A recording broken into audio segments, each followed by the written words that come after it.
हे दाम्पत्य गरीब तर होतं, परंतु श्रद्धावान, त्याची पत्नीसुद्धा श्रद्धावान होती. पत्नीला खूप आनंद झाला, खूप खुशी झाली. ठीक आहे, आपण खूप चांगलं केलं. आपण आजच्या दिवशी नगरीमध्ये जाऊ, काही काम शोधू आणि त्या कामाच्या मोबदल्यामध्ये जे काही आपल्याला प्राप्त होईल त्या मोबदल्यात आपण एका भिक्खूला भोजन दान देऊ. मग दोघेही पत्नी आणि पती दोघेही मिळून नगरीमध्ये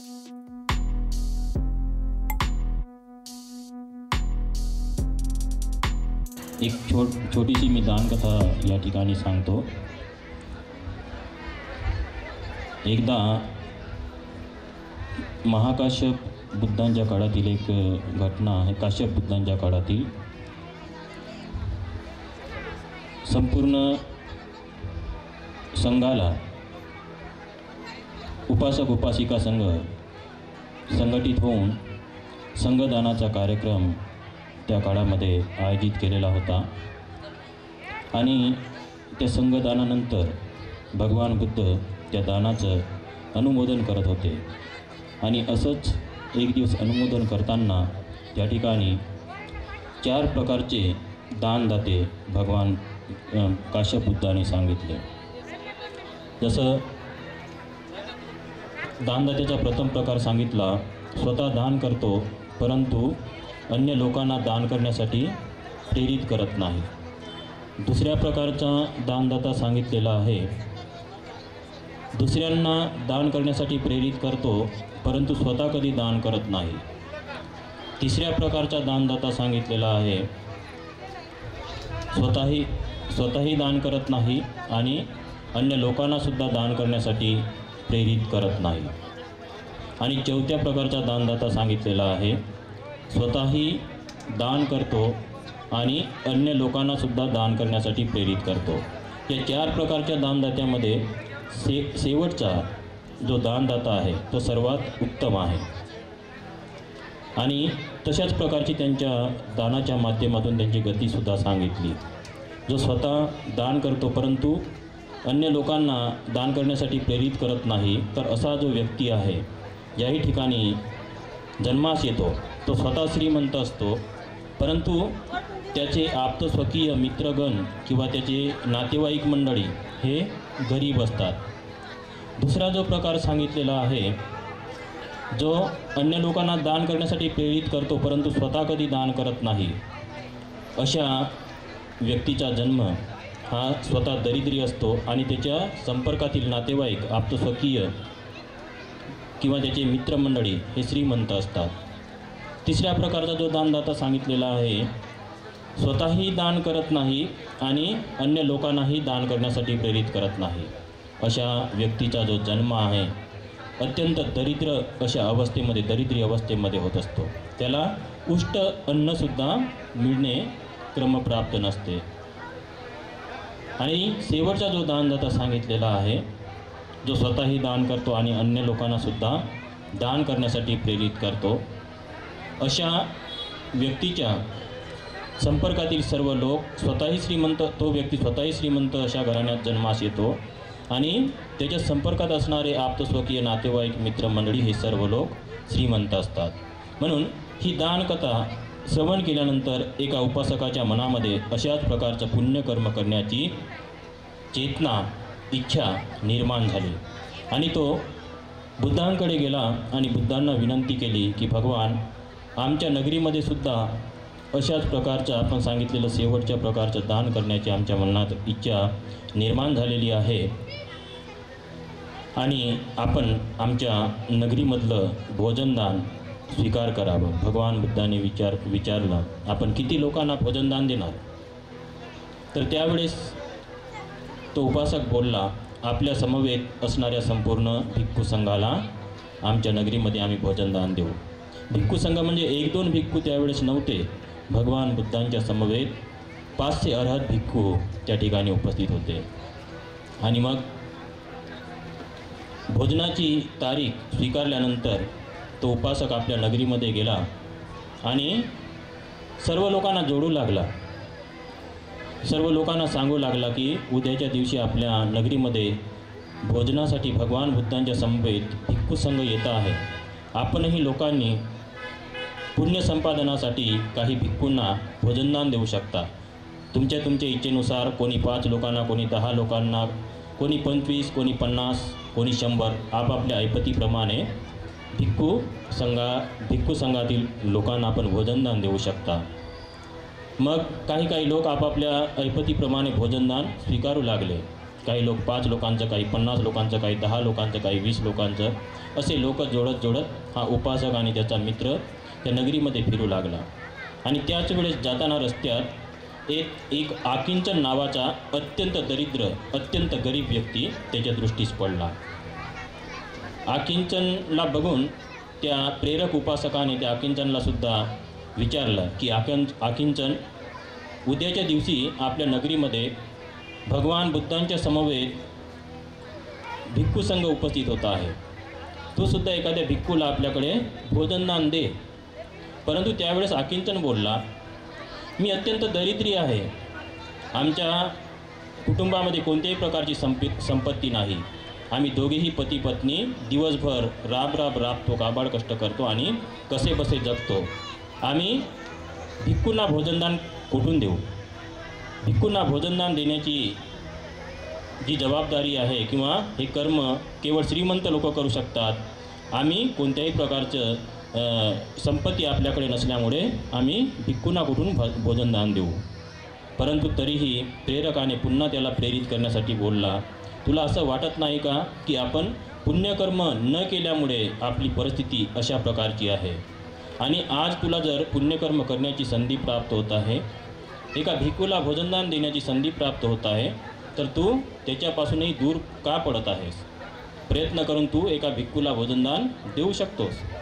त्यावेळेस मग आकिंचनने विचार केला, ठीक आहे, आपण जर म्हणतास तर मी एका भिक्खूला माझ्याकडे भोजनदानासाठी स्वीकार करतो। उद्याच्या दिवशी एका भिक्खूला माझ्याकडे मी भोजनदान देईन, आपण सुद्धा स्वीकार करा। मग एका भिक्खूचं आकिंचनने भोजनदान स्वीकारलं आणि परत तो आपल्या घरी गेला, झोपडीमध्ये गेला आणि आपल्या पत्नीला सांगितलं की उद्याच्या दिवशी आपल्या नगरीमध्ये भिक्खू संघ येत आहे, एका भिक्खूचं भोजनदान मी सुद्धा स्वीकारलेलं आहे। हे दाम्पत्य गरीब तर होतं, परंतु श्रद्धावान, त्याची पत्नीसुद्धा श्रद्धावान होती। पत्नीला खूप आनंद झाला, खूप खुशी झाली। ठीक आहे, आपण खूप चांगलं केलं, आपण आजच्या दिवशी नगरीमध्ये जाऊ, काही काम शोधू आणि त्या कामाच्या मोबदल्यामध्ये जे काही आपल्याला प्राप्त होईल त्या मोबदल्यात आपण एका भिक्खूला भोजनदान देऊ। मग दोघेही पत्नी आणि पती दोघेही मिळून नगरीमध्ये काम शोधू लागले। असं नगरीतून रस्त्याने जाता जाता एका श्रीमंत सेठ व्यक्तीने त्या दोघांनाही बोलावलं आणि विचारलं की तुम्ही काही काम करणार का? माझ्याकडे काही काम करायचं आहे। तर आकिंचन एका शब्दावर तयार झाला, आपण जे काम सांगाल ते करण्यासाठी तयार आहे, काय काम आहे सांगा। तर त्या सेठने त्याला सांगितलं की काही लाकड्या आहेत, त्या लाकड्या कुऱ्हाडीने तुला फोडायच्या आहेत। आणि परत सेठच्या पत्नीने त्या आकिंचनच्या पत्नीला सुद्धा घरी कामासाठी ठेवून घेतलं, दळणकांडण करण्यासाठी। मग दोघेही पती आणि पत्नी दिवसभर अत्यंत परिश्रम करून, घाम गाळून कष्ट करू लागले आणि अत्यंत खुश आहेत। दिवसभर मेहनत केल्यानंतर त्यांच्या चेहऱ्यावरती कोणत्याही प्रकारची थकावट किंवा कोणत्याही प्रकारचं दुःख त्यांच्या चेहऱ्यावरती दिसत नाही। आणि उलट ते लोक काम करता करता गाणं गुणगुणत आहेत। मग अशा वेळेस सेठने आणि सेठानीने त्या दोघांनाही विचारलं की तुम्ही इतके खुश का आहात? दिवसभर इतकी मेहनत करता, काबड कष्ट करता, परंतु तुमच्या चेहऱ्यावरती कोणत्याही प्रकारची थकावट का नाही? तर त्यावेळेस ते दोघेही पती पत्नी बोलले की आपण जे आम्हाला काम दिलेलं आहे हे खूप चांगलं केलं। आपण काम दिल्यामुळे आपल्या कामाच्या मोबदल्यात आम्हाला जे काही मिळेल त्या मोबदल्याच्या माध्यमातून आम्ही उद्याच्या दिवशी एका भिक्खूला भोजनदान देऊ आणि म्हणून आम्ही खुश आहोत। मग त्या सेठ व्यक्तीच्या घरीसुद्धा काही भिक्खू संघाला भोजनासाठी निमंत्रित केलेलं होतं। दिवसभर काम केल्यानंतर त्या साधनसामुग्रीतील उत्तमात उत्तम साधनसामुग्री त्या आकिंचन आणि त्याच्या पत्नीला संध्याकाळच्या वेळेस दिलं आणि ते सर्व साधनसामुग्री घेऊन हे गरीब दाम्पत्य आपल्या घरी पोहोचलं। आणि दुसऱ्या दिवशी सकाळी भोजनदानाच्या तयारीमध्ये लागले आणि त्यावेळेस तिकडे देवांचा जो राजा आहे शक्राने बघितलं ध्यानाच्या माध्यमातून की उद्याच्या दिवशी या परिवाराकडे प्रत्यक्षात भगवान बुद्ध भोजनासाठी येणार आहे. आणि म्हणून तो देवांचा राजा आपलं वेषांतर करून त्या परिवाराकडे उपस्थित झाला आणि त्यांना विनंती करू लागला, मला तुमच्याकडे काही काम द्या, मी तुमच्या कामामध्ये मदत करण्याच्या इच्छेने आलो आहे. त्यावेळेस ते गरीब दाम्पत्य बोललं, आम्ही गरीब आहोत, तुला काम कुठून देऊ आणि कामाचा मोबदला कुठून देऊ. त्यावेळेस तो शक्र बोलला, मला कामाचा कोणताही मोबदला नको, मला कर्म करण्याची संधी उपलब्ध होऊ द्या आणि मला भोजनामध्ये मदत करण्याची संधी द्या. त्यावेळेस मग त्या दाम्पत्याने त्या दोघांनाही त्या शक्राला आपल्या घरी कामासाठी ठेवून घेतलं, कामासाठी मदतीला ठेवलं. मग हळूहळू भोजनाची वेळ होत आली, भोजन तयार होत आलं आणि मग आकिंचनच्या पत्नीने आकिंचनला सांगितलं, आकिंचन आता तुम्ही आपल्या पतीला बोलली की तुम्ही जा आणि नदीच्या किनाऱ्यावरून काही झाडाचे पानं घेऊन या, भोजनाचा वेळ होत आलेला आहे. मग हा आकिंचन नदीच्या किनाऱ्यावरती गेला आणि पानं तोडू लागला झाडांचे आणि पानं तोडता तोडता गाणं गुणगुणू लागला. त्यावेळेस एक नावाडी नदीवरती नाव चालवत होता, तो ओळखीचा होता. त्या नावाड्याने त्या आकिंचनचा आवाज ओळखला आणि आवाज दिला, आकिंचन तू इतका खुश का आहेस, आज गाणं का गुणगुणत आहेस. तर आकिंचन बोलला की मला आज खूप खुशी झाली आहे, कारण माझ्याकडे एक भिक्खू भोजनासाठी येत आहे आणि त्या भिक्खूचं आम्ही भोजनदान देत आहोत, म्हणून मी खुश आहे. मग परत त्या नावाड्याने आकिंचनला काम सांगितलं, मला थोडं घरी काम आलेलं आहे, ते काम आटोपून येईपर्यंत हे काही जे प्रवासी आहेत या प्रवाशांना नदीच्या दुसऱ्या किनाऱ्यावरती दुसऱ्या तीरावरती सोडून द्या, त्या मोबदल्यात मी तुम्हाला काही दान देईन. मग तेही काम आकिंचनने अत्यंत आनंदाने पूर्ण केलं. त्या काही लोकांना नदीच्या दुसऱ्या किनाऱ्यावरती सोडून परत आला, तेव्हापर्यंत नावाडीसुद्धा परत आला. मग अत्यंत घाई गडबडीने लगबगीने आकिंचन पडतच आपल्या घरी आला, परंतु तेव्हापर्यंत थोडा उशीर होत आलेला होता. मग आकिंचनची पत्नी बोलली, उशीर होत आहे, भोजन वगैरे सर्व तयार आहे, तुम्ही वेळ घालवू नका, ताबडतोब जाऊन भिक्खूला आपल्या घरी भोजन दानासाठी घेऊन या. मग आकिंचन परत नगरीमध्ये गेला, ज्या ठिकाणी भिक्खू संघ थांबलेला होता. आणि जेव्हा जाऊन पोहोचला तर तेव्हापर्यंत एकही भिक्खू त्या ठिकाणी उपस्थित नव्हते. सर्व भिक्खू ज्याच्या घरी जशा प्रकारे ठरवलेली संख्या होती त्याप्रमाणे सगळे भिक्खू भोजनदानासाठी चालले गेलेले होते. परंतु तो जो प्रेरक उपासक होता तो त्या ठिकाणी उपस्थित होता, काही लोक उपस्थित होते. मग आकिंचन जाऊन त्या प्रेरकाला बोलला की तुम्ही माझ्याकडे सुद्धा एका भिक्खूचं भोजनदान स्वीकारलेलं होतं, मला एक भिक्खू द्या. त्यावेळेस तो प्रेरक उपासक बोलला की सगळे भिक्खू लोक चालले गेले भोजनासाठी, आता मी तुला भिक्खू देऊ शकत नाही. हे ऐकून आकिंचनला अत्यंत दुःख झालं आणि तो आक्रोश करू लागला, रडू लागला की माझंच नशीब किंवा माझेच काहीतरी पुण्यकर्म चांगले नाही आणि त्याच्यामुळे आज आलेली संधीसुद्धा माझ्या हातून जात आहे. एका भिक्खूला भोजनदान देण्याची संधी मला प्राप्त झाली होती आणि तेही मला माझ्या नशिबी नाही, मी एका भिक्खूला भोजनदान देऊ शकत नाही. म्हणून तो आक्रोश करू लागला. तो त्या ठिकाणचा आक्रोश, तो कल्लोळ पाहून काही लोक त्या ठिकाणी उपस्थित झाले आणि त्या दोघांनाही काय घडलेलं आहे ते विचारलं. मग काही मध्यस्थी लोक बोलले त्या प्रेरक उपासकाला, जर या आकिंचनकडे एका भिक्खूचं भोजनदान स्वीकारलेलं होतं तर एक भिक्खू या आकिंचनकडे पाठवायला पाहिजे होतं, हे तुमचं चुकलेलं आहे, ही तुम्ही चूक मान्य करा आणि काहीतरी याच्यावरती उपाय करा. मग त्यावेळेस त्या प्रेरक उपासकाने आपली चूक मान्य केली आणि आकिंचनला बोलला, तू आता वेळ घालवू नकोस, भगवान बुद्ध अजूनपर्यंत भोजनासाठी कुठेही गेलेले नाही, ते आपल्या गंधकुटीमध्ये थांबलेले आहेत, त्यांच्याकडे कुटीवरती जा आणि ते जर कदाचित तुझ्याकडे भिक्षापात्र देतील तर निश्चितचपणे भोजनदानासाठी भगवान बुद्ध तुझ्याकडे येतील. मग आकिंचनला परत थोडी खुशी झाली. आकिंचन पडतच गंधकुटीवरती गेला आणि पहिलेच गंधकुटीच्या समोर खूप मोठी लाईन उभी होती.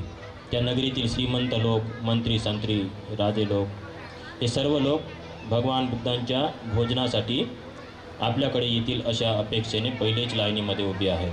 आणि हा आकिंचन त्या ठिकाणी जाऊन पोहोचला तर त्यावेळेस ते सर्व लोक बोलू लागले की अजूनपर्यंत भगवान बुद्धांचं भोजन झालेलं नाही, तू नंतर ये. त्यांना असं वाटलं की हा आकिंचन भोजन घेण्यासाठी उरलेलं जे भोजन असेल ते घेण्यासाठी इथं आलेलं आहे.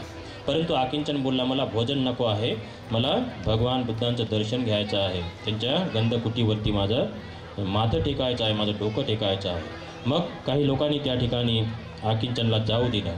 आकिंचन जाऊन त्या गंधकुटीवरती आपलं डोकं टेकत आहे तितक्यातच भगवान बुद्ध भिक्षापात्र घेऊन कुटीतून बाहेर पडले आणि ते भिक्षापात्र त्या आकिंचनच्या हातात दिलं. मग आकिंचनला खूप आनंद झाला. आता भगवान बुद्ध आपल्याकडे भोजनासाठी येणार.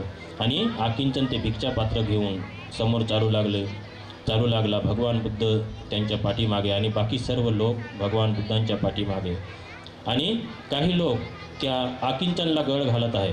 ते जे भिक्षापात्र आहे ते भिक्षापात्र आमच्या हातात दे, आमच्याकडे भगवान बुद्धांना आम्ही भोजनदान देऊ, त्या मोबदल्यामध्ये तुला जी पाहिजे ती संपत्ती आम्ही देऊ, धन पाहिजे, दौलत पाहिजे, शेती पाहिजे, जे पाहिजे असेल ते तुला देऊ, परंतु ते भिक्षापात्र आमच्याकडे दे. परंतु आकिंचन दृढ निश्चयाने बोलला, तुम्ही जर आज संपूर्ण राज्य माझ्या ताब्यात दिलं तरी पण मी हे भिक्षापात्र कोणाच्याही ताब्यात देणार नाही. मला आज भगवान बुद्धांना भोजनदान देण्याचं जे पुण्य प्राप्त झालेलं आहे ते पुण्यकर्म मी पूर्ण करेन, भगवान बुद्धांना मी भोजनदान देईन. शेवटी मग काही लोकांना वाटलं की आकिंचन अत्यंत दरिद्री आहे, भोजन योग्य प्रकारे देऊ शकणार नाही, म्हणून त्याच्या पाठीमागे त्याच्या कुटीपर्यंत, त्याच्या झोपडीपर्यंत सगळे लोक आले. परंतु झोपडीच्या जसे जवळ जाऊन पोहोचले तर त्या ठिकाणी भोजनाचा सुगंध दरवळलेला होता. त्या सुगंधाला पाहून सर्व लोक आश्चर्यात पडले की इतका सुंदर सुगंध आजपर्यंत आम्ही कुठेही बघितलेला नाही. या आकिंचनच्या घरी इतकं सुंदर भोजन कसं काय बनलेलं असेल. आणि या सर्व लोकांची जी इच्छा होती की भगवान बुद्ध या ठिकाणी पोटभर जेवणार नाही, आपल्याकडे जेवतील, त्यांची निराशा झाली. त्यांना वाटलं आता इतकं सुंदर भोजन आहे तर भगवान बुद्ध त्या ठिकाणी पोटभर जेवण करतील, आणि म्हणून सर्व लोक आपापल्या घरी परत चालले गेले. मग आकिंचनने अत्यंत आदरातिथ्य करून भगवान बुद्धांचे पाय धुवून त्यांच्यासाठी योग्य प्रकारे आसन लावून भिक्षापात्र धुवून श्रद्धेने योग्य प्रकारे भोजनदान दिलं. आणि भोजनदान दिल्यानंतर भगवान बुद्धांचं भिक्षापात्र परत धुवून त्यांचा आशीर्वाद घेऊन त्यांना परत पोहोचवण्यासाठी गंधकुटीपर्यंत गेला. परंतु त्या मध्यंतरीच्या काळामध्ये त्या ठिकाणी जो देवांचा राजा शक्र उपस्थित झालेला होता, शक्राने सगळे बाकीचे कामं आटपले आणि संपूर्ण त्याची जी झोपडी आहे विविध प्रकारच्या मौल्यवान धनदौलतीने दागदागिन्याने भरून टाकली आणि तोही चालला गेला. हे अचानक घडलेलं आश्चर्य पाहून आकिंचनच्या पत्नीला आश्चर्याचा धक्काच बसला आणि ती घाबरली आणि ती झोपडीच्या बाहेरच रस्त्यावरती उभी आहे. आकिंचन भगवान बुद्धांना पोहोचवून गंधकुटीवरती पोहोचवून परत आला तर त्याच्या पत्नीला बघतो तर ती रस्त्यावरतीच उभी आहे. तिला विचारलं, तू बाहेर का उभी आहेस? तिने सांगितलं की आज खूप मोठं आश्चर्य घडलं, आपल्या घरामध्ये भरपूर सारी मौल्यवान संपत्ती आपोआप घरामध्ये जमा झालेली आहे, संपूर्ण घर भरून गेलेलं आहे. आता ही माहिती जर राजाला कळली तर राजा आपल्याला शिक्षा करेल, म्हणून आता काय करावं मला काही कळत नाही. तर त्यावेळेस तो आकिंचन बोलला, ठीक आहे, जे घडलेलं आहे ते आपण राजाला सांगू, मग राजा आपल्याला जी काही सजा देईल किंवा काही करेल ती त्याची मर्जी, परंतु जे घडलेलं आहे ते आपण राजापर्यंत सांगणे आवश्यक आहे. मग आकिंचन परत राजाकडे गेला आणि घडलेली सर्व हकीकत राजाला सांगितली. आणि राजाला हकीकत संपूर्ण सांगितल्यानंतर राजाने संपूर्ण मंत्रिमंडळाची बैठक बोलावली आणि संपूर्ण मंत्रिमंडळाने एकमुखाने ठराव पारित केला की आकिंचन जो आहे चोर नाही, अत्यंत दरिद्री होता, परंतु त्याने श्रद्धेने भगवान बुद्धांना आपल्या घरी भोजनदान दिलं आणि त्या पुण्यबलाने त्याची जे संपूर्ण झोपडी आहे ती संपूर्ण संपत्तीने भरलेली आहे. म्हणून आपण त्या आकिंचनचा एक नगरातील श्रीमंत व्यक्ती, नगरसेठ म्हणून आपण गौरव करू. आणि तशाच प्रकारे या आकिंचनचा नगरसेठ म्हणून गौरव करण्यात आला. आणि मग जेव्हा गौरव करण्यात आला त्यावेळेस राजाने त्या आकिंचनला नगरीतल्या मध्यभागातील काही जमीन महाल बनवण्यासाठी, घर बनवण्यासाठी स्वतःकडून दान केली. आणि ती जमीन दान केली आणि त्या ठिकाणी ज्यावेळेस घराच्या बांधकामासाठी, महालाच्या बांधकामासाठी फाउंडेशनसाठी खोदकाम चालू झालं तर त्या जमिनीतून सुद्धा परत संपत्ती निघाली. अनेक घडे भरलेले त्या ठिकाणून निघू लागले संपत्तीचे. मग परत आकिंचन जाऊन राजाला सांगतो की तुम्ही मला जमीन दान केलेली होती, परंतु त्या जमिनीमधून संपत्ती निघत आहे, त्या संपत्तीवरती माझा हक्क नाही, ती संपत्ती तुम्ही घेऊन जा. परंतु राजा बोलला, ज्यावेळेस मी तुला संपत्ती दान केलेली आहे तर त्या जमीन दान केलेली आहे तर त्या जमिनीमध्ये जे काही निघत असेल त्याच्यावरती सुद्धा तुझाच अधिकार आहे आणि म्हणून ती संपत्तीसुद्धा तुझी आहे. तुला त्याचा जो वापर करायचा असेल तो वापर करू शकतोस.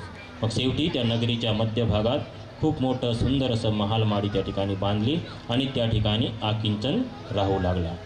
पहा, या कथेतून एका टायमासाठी फक्त एक वेळाचं भोजन भगवान बुद्धांना आकिंचनने दिलं. आकिंचनने अत्यंत दरिद्र व्यक्तीने भोजन दान दिलं आणि त्याचा पूर्णपणे कायापालट झाला.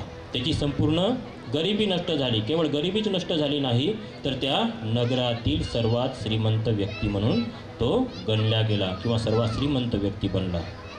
इतकी महान अशी दानाची प्रशंसा आपल्या धम्मामध्ये आहे.